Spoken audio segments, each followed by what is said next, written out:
Troisième clé qui permet à l'homme d'entrer et d'avoir accès au monde des esprits. Numéro 3, le sacrifice. L'accès au monde des esprits passe par le sacrifice. 2 Chroniques chapitre 1, à partir du verset 6, la Bible déclare que Salomon à Gabon a immolé 1000 holocaustes. Et la même nuit, Dieu est apparu, lui demande, que veux-tu que je fasse pour toi? Il lui a demandé une chose, quoi? La sagesse. Bien-aimé dans le Seigneur, le monde des esprits répond au sacrifice. Pour avoir accès à la bénédiction qui est ici sur l'autel. Si tu ne viens pas déposer ton offrande ici, bien-aimé, ce sera difficile pour toi que la grâce quitte le lieu, la maison de Dieu pour t'atteindre. Il faut toujours offrir quelque chose pour avoir quelque chose dans le monde des esprits. Pour obtenir une faveur de Dieu, ce n'est pas seulement en priant. Il faut aussi donner. Il faut s'aimer. Et plus le sacrifice est fort et grand, plus la grâce aussi est grande. Et les dons Dieu arrivent en grand nombre. C'est pour ça que Jésus le savait parfaitement. Il s'est laissé transporter par l'esprit ou au désert. Qu'est-ce que Jésus a offert? Il n'a pas mangé pendant 40 jours. Il a renoncé au bavardage. Il est resté seul. Il s'est isolé. Imaginez-vous un peu au désert les bêtes qu'il y a qui rôdent là. Les serpents ou les scorpions et toutes ces choses. Jésus a payé le prix pour cela. Il y a toujours un prix pour une grande élévation spirituelle. Il y a toujours un prix pour une grande élévation matérielle et financière. C'est la loi de la semaille et de la moisson.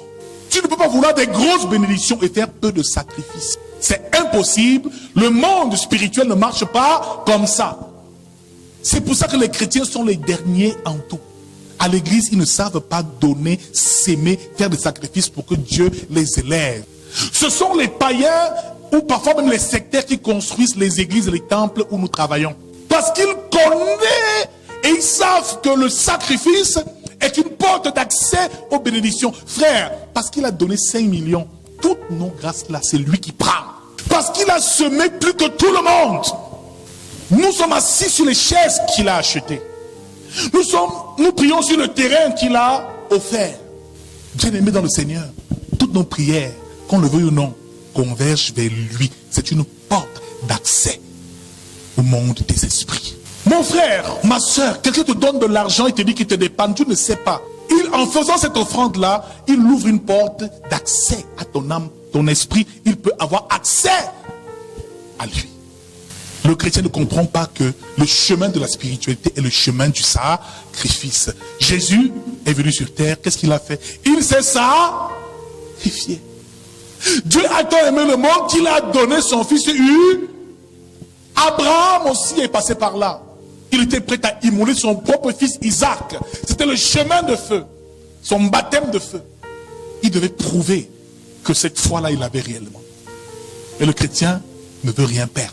Les disciples ont perdu leur vie. À l'instant, le jour où il les a dit, laissez vos filets, vos barques, suivez-moi, je ferai de vous des pêcheurs d'hommes. Ils ne sont plus jamais allés voir leur famille. On veut être trop spirituel, mais ne rien perdre. Ta nuit, tu dors paisiblement. Tu n'as jamais de veille de nuit où tu pries seulement. Il n'y a jamais de temps de jeûne que tu prends. Mon frère, tu veux avoir de grandes choses, mais pour très peu de sacrifice. Troisième accès que nous verrons aujourd'hui, c'est le sacrifice. Nous avons dit que la première réalité qu'il faut comprendre du monde des esprits, c'est que tout ce qui existe et tout ce qui est visible puise sa source dans l'invisible. Le deuxième principe du monde des esprits, Proverbe 16 au verset 4 nous le dit, l'Éternel fait toutes choses pour un but. L'Éternel fait toutes choses pour un but.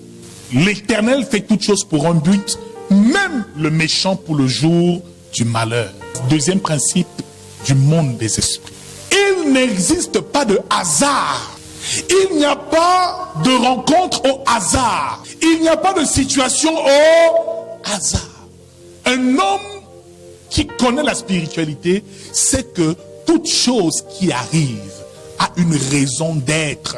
Si tu viens au monde dans cette famille, rongée et minée par la sorcellerie, c'est que ton but, le but, c'est simplement peut-être que tu seras la lumière qui éclairera au sein de cette famille.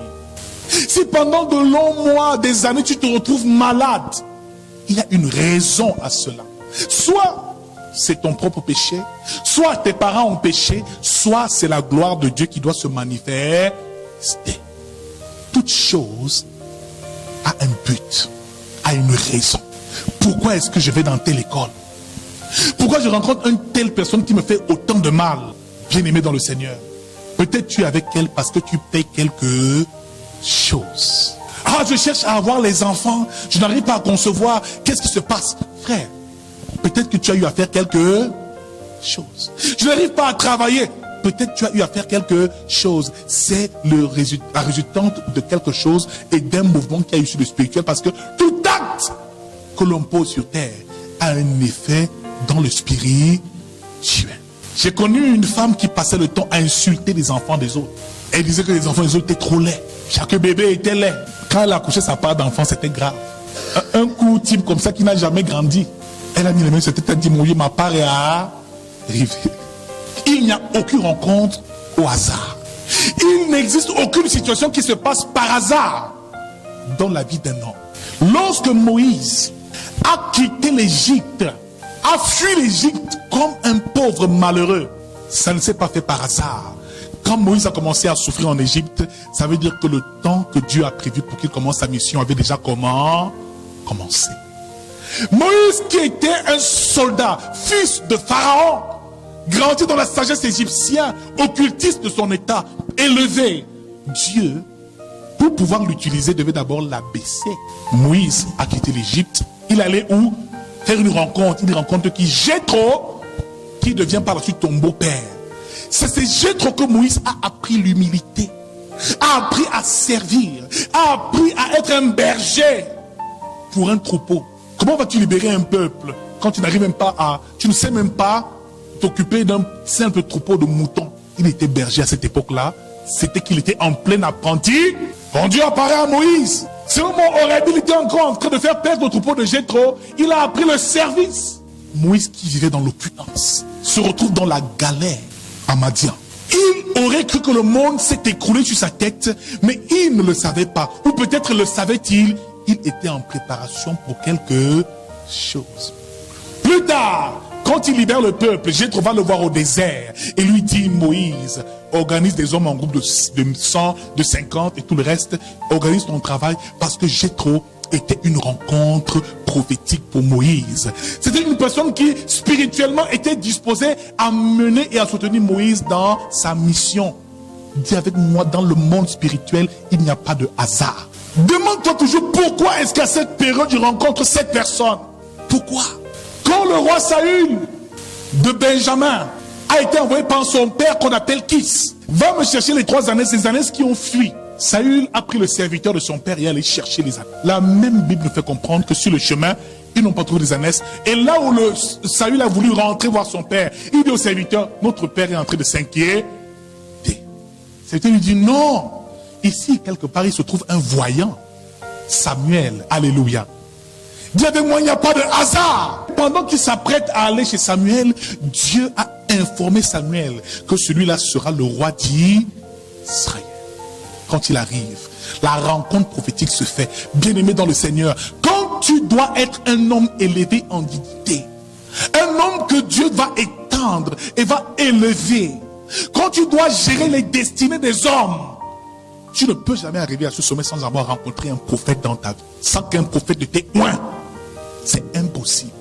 Les prophètes étaient toujours auprès des rois. Ils conduisaient le peuple. À l'époque, avant même que le roi n'existe, Saül était le premier roi d'Israël. C'était le prophète Samuel qui conduisait le peuple. Frère, bien-aimé dans le Seigneur, il y a des rencontres, tu comprendras qu'il faut que tu fasses. Il y a des personnes, lorsque tu les auras rencontrées, elles portent en elles la semence pour ta destinée. Il n'y a pas de hasard dans la vie. Il n'y a pas de rencontre fortuite. On s'est rencontré comme ça. Frère, il n'y a pas de hasard. Samuel a oint Saül comme roi d'Israël. Par la suite, Saül a régné.